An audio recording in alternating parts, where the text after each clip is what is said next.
লেওরা এই সেটা ভাঙা শীতের মধ্যে আগুন জ্বালিয়ে এত মজা পাচ্ছি না, হোদার বাল বিয়ের পরে বউর সাথে প্রথমবার লকপক করেও পাইনি।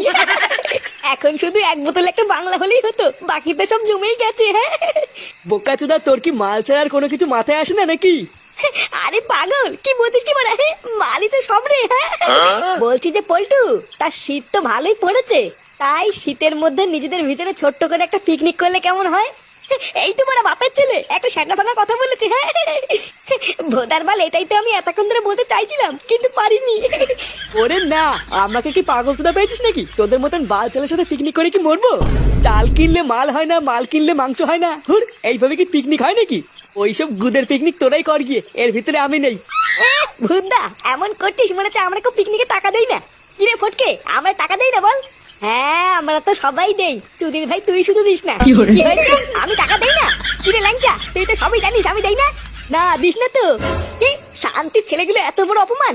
যাবো না, আমি কথা দিলাম তোরা এই পিকনিকে যত টাকা দিবি আমি তো ডবল টাকা দেবো। যা বাড়ার বাল, তোরা তো এই ফুটোকে চিনিস না, এবার আমিও দেখবো তোদের সেটাই কত টাকা লাগে।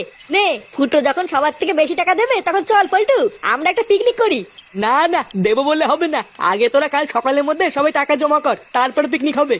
হ্যাঁ হ্যাঁ যা, কালকে সকালবেলায় সূর্য ওঠার আগে আমি ক্লাবে গিয়ে তোদের কাছে টাকা দিয়ে আসবো। হ্যাঁ, দিলেই ভালো।